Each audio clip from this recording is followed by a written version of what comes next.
Everyone, Farmington Mayor Nate Duckett. On today's episode of the Mayor's Table, we'll be speaking with Stacie Voss, our Animal Welfare Director. We'll be talking about things happening at our shelter, ways that you can contribute, donate your time, and also how you can be a part of the solution to support our animal community.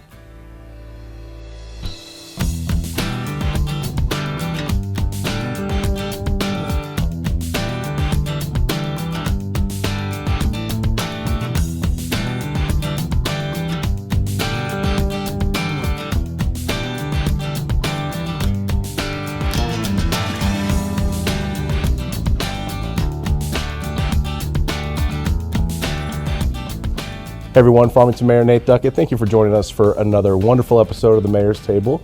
I've got two awesome guests with me today. Stacie Voss, who is the Animal Welfare Director, is that right? Yes.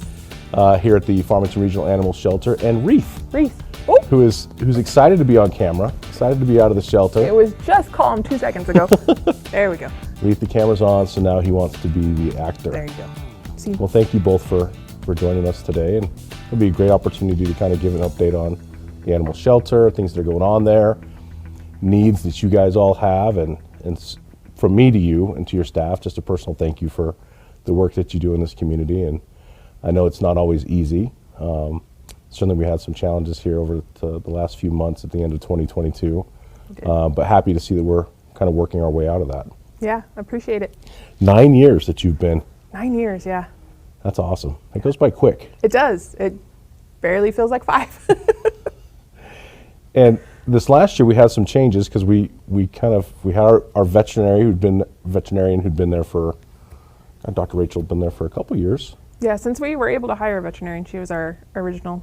And did such a great job, and then we had a gap, but now we have a new veterinarian on staff. Yeah, we're super excited. Dr. Tammy Warden, she was in Farmington for quite a while, and she had moved to Texas for a few years, and convinced her to come back home and take the job and come to the shelter. So yeah, we had during the summer we had some contract veterinarians coming in and helping us out, and then she was able to get started at the very end of August, and we just really appreciate her being there.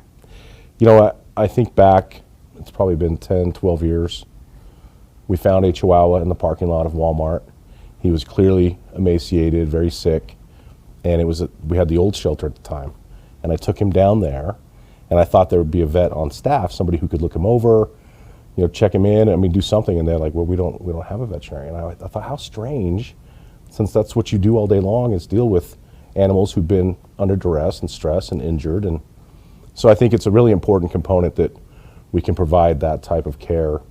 Yeah, it's been just world changing since we were able to, move into the new building, and along with that hire a veterinarian. And this little guy wouldn't be here today if we didn't have a veterinarian on staff. It's a great story. Tell us about Wreath. Wreath. He came in December 1st, and he couldn't really even walk. He had pretty bad wounds on all 4 of his legs, on the insides of his back legs and on his front legs, and there was a really, really deep one on one of his front legs. And without Dr. Warden there, she just watched him every day and started him on meds, and they changed his bandage almost every week, and just really, really nursed him back to health. And his final wound has just been closed up, and then now he's ready to go and be adopted. And he is the sweetest kitten. I was going to say, his demeanor, since he's been hanging out with us, he's just cool. Yeah. He's chill. He's just enjoying this whole moment. Yeah. Well, so he is up for adoption. He is. As well as a number of other kitty cats and dogs. And how many do we have right now? Oh gosh, cats, we don't have a ton. We're kind of in our quieter season for cats, which is great. We love this season. We probably have about 20 cats available for adoption, and we add to that every day, Right. Dogs, I just checked. We have like 83 dogs available for adoption, which is a lot. We have a lot of puppies, just kind of exploded in puppies over the last month or so. And then we have a lot of adult dogs and a lot of long-term dogs that have been there a long time. So, we're hoping for some good adoptions in 2023. Yeah, I keep thinking about the fact that it's probably much more difficult to adopt an older dog than it is puppies. Is that true? Not in my experience. Like, I just adopted a dog, and she's probably about 2 years old, and I mean, she instantly was comfortable, and I mean, she's getting to know me and we're getting to know each other, but she did great right away. I mean, she had one accident in the house and that's all we've ever had, and you didn't have to go through the biting and chewing phase of puppies. But Tearing everything up. But yeah, I think we have a little bit of everything for everybody. I mean, if you want to go through that puppy stuff, Sure. we have puppies, lots of puppies. If you want a more mature dog that may have lived in a house before and is more comfortable and you don't have to, you know, teach them every little thing, they're a little bit more out of the box, ready to go, then we have those too. Well, I think it's great that we have, you know, such a wide variety that's available. But if somebody is interested, a responsible pet owner, I'm just going to keep using, I'm going to use the word responsible a lot today because I think it's really important that you understand that anytime you take these animals in your home, there's a big responsibility that comes with their care, their shots, they're getting spayed and neutered, taking care of the food. And I'm in a situation now with 2 dogs that are on medication. Yep. For various things that, like, I never thought I would have an animal that has prescription drugs, but they do have pet insurance for that also. Yes. So for somebody coming in that's new, that's interested in adopting, I mean, is there a process that we kind of walk them through at the shelter? And yeah, I mean, we spend as much time as people need or want. Some people are very quick to choose, and other people want to spend some time, and you can always talk to us about kind of what you're looking for, and the staff knows the animals pretty well, so we can try and match you up. But yeah, we have play yards that you can take the dogs outside into, and so get them out of their kennel, because a lot of them are a little bit crazier in their kennel than they are outside. Sure. And they calm down a lot. And then the cats, you know, they don't get to leave their kennels too much, but you know, we do have your cat play area. Yep, we have a little area where you can take them into a room and they can kind of explore and you can kind of see how they do. But yeah, the staff, that's one of the staff's favorite things to do is just talk to people about the animals and kind of pair them up, and you know, we just want to see them in a home. So, and the process is pretty simple. It's just spending some time with the animal and filling out some paperwork. You know, we ask for an ID and then paying the adoption fee, which is pretty inexpensive, and especially for what you get. You get an animal that's already spayed, neutered, vaccinated, microchipped, and all the medical. You know, this little guy's medical treatments at a private vet clinic would have been, you know, pushing over $1,000, and we're going to adopt him out to you for $70. So That's what I was going to ask. So it's $70 for a cat? For kittens is $70. Adult cats are $50. Okay. Puppies are $100. Adult dogs are $80. Okay. So. But again, they come shots, spay and neutered, microchipped. Yep. And now I understand that we have the microchip readers in all the Farmington Police Ranger trucks. Yes, the animal so control they can, officers. Yep. So the animal control officers can scan the chip, and if that way they can take the animal home. Yep. As opposed to having to take them to shelter. That's been a big thing that we've worked on the last few years. Is just the shelter is not always the number one place to go. You know, they get stressed, and it's actually taking them further away from home. A lot of times those lost animals are within a quarter mile of their home, so taking a little extra time, searching the neighborhood, putting them on Facebook, and then if they're microchipped and the ACOs do come along and scan those, they can trace that microchip and get the animal back home instead of taking them to the shelter. That's great. So right now I know we have some needs. Well, one, we're hiring. We're hiring. How many staff are we looking to hire?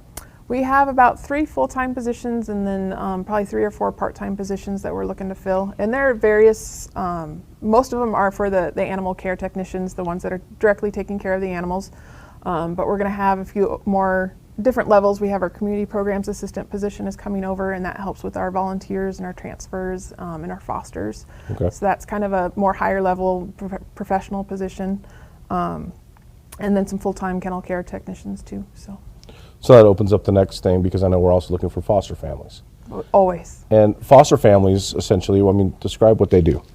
Foster families are really the number one life-saving thing to help us. We get a ton of babies or animals in that aren't old enough to be adopted. So instead of living in a cage for 8 weeks, we would prefer that they go and live in a home and get socialized and taken care of, and not have to be in the shelter exposed to disease and stress. So those animals, those foster families, really you provide the TLC and the space in your home, but we provide everything else, the medical care and the food and the supplies and all that we give to you. And then it varies. It can vary from 1 to 2 weeks. Like if we have puppies come in at about 6 weeks old, we just need 2 weeks of foster, and then they can come back at 8 weeks. 2 full 8 weeks. If we have mama give birth or something like that, they need about 8 weeks worth of care till those babies are old enough to be adopted. And then we also have medical cases like heartworm treatments in dogs. That's about a 30-day commitment. Or sometimes behavioral cases, or even like if Wreath here, if he could have gone to a foster home instead of being at the shelter the whole time. Right. Would have had to come back and forth for the bandage changes, but all that stuff's possible. We have medical cases and sometimes behavioral that just need a little extra time, and we don't always have the space for that extra time. So if we can get them into a foster family home, it totally saves their lives. I feel like that's like my calling. I feel like I need like an animal sanctuary. There you go. I just need 5 acres, a pond, and just plenty of space for the animals to chill out and enjoy the wide open air here. So if we're looking at people interested to be foster families or even volunteers, because I know we utilize volunteers quite a bit there also. We My do. daughter's in her youth group volunteered there quite a bit. Where do they need to go to get that information? It's all on the city website. You can go to the City of Farmington website and look for the animal shelter, and we have how to get involved, and there's the fosters and there's volunteers. There's the dog walking program too. Don't chew on the mic. There's the dog walking program too. If you don't want to make the commitment for a foster or a volunteer, you can always just come walk dogs.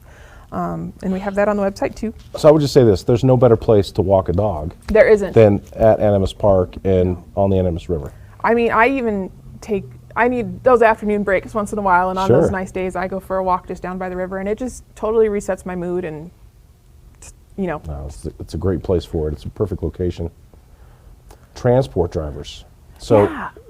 I've been to places in Denver specifically where people are like, "Where are you from?"